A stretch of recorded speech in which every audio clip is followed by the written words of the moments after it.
deebine dhufnee jirra viidiyoo haareemmas qabannee isinii dhufnee jirra akkasumatti warri irra deebiidhaan gara chaanaala keenyaa dhuftan ashamaa harka fuune isiniin jecha warri yuutuuba kanaaf haareen ta'in warri maatii keenyan ta'in ani Sabahaddiin Oromaaniin ja'ama akkasuma sheer laayik godhuudhaan maatii keenyatti dabalamaa isiniin jecha arra barnoonni qabannee isiniif dhufne akkaataa salphatti paaswordii feesbuukiidha arkachuu dandeessanidha. Obboleeyya kiyya namoonni baay'een siitingii keessa galee akkaataatti paaswordii feesbuukiidha fudhatu wallaalee rakkachaa jira. Salphumatti arraan tan akka paaswordii yuutuubaa haa ta'u, paaswordii googil haa ta'u, paaswordii applicationii adda addaa karaa salphaadhaan application tokko malatti siitingii qofti fayyadamuudhaan paaswordii keessan salphatti arkachuu dandeessaniin isin agarsiisa obboleeyyan kiyya. Gaarii fi qaqqaalii kabajamoo hordoftoota kiyya nafaana turaa gara barnoota keenyaatiin achi isin dabarsa.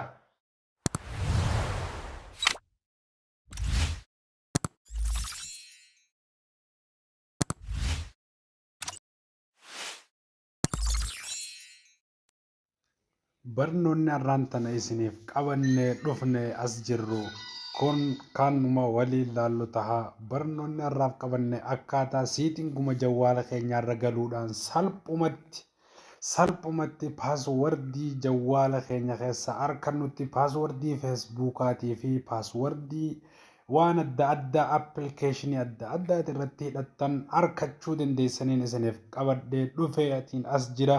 Kunoo siitingii keenyarra gallee jirra. Ammaan tana kunoo siitingii keenyarra bakka tana filanna jeneraal maanejmentii kan jedhu kana tuqaasnee gara fuulduraatti deemna.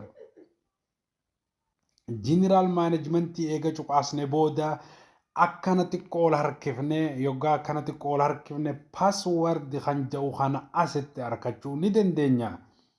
Akkasumatti paaswordii kan jedhu kanarra tuqaasuudhaan kuno googil kajau kana tuqaasna.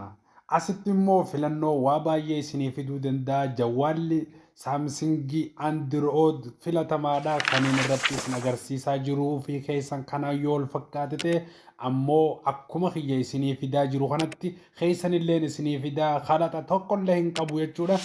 Akkasumatti siitingii googil kan jedhu kana gachuqaasnee sambooda feesbuukiin keenya kunoo asitti argama.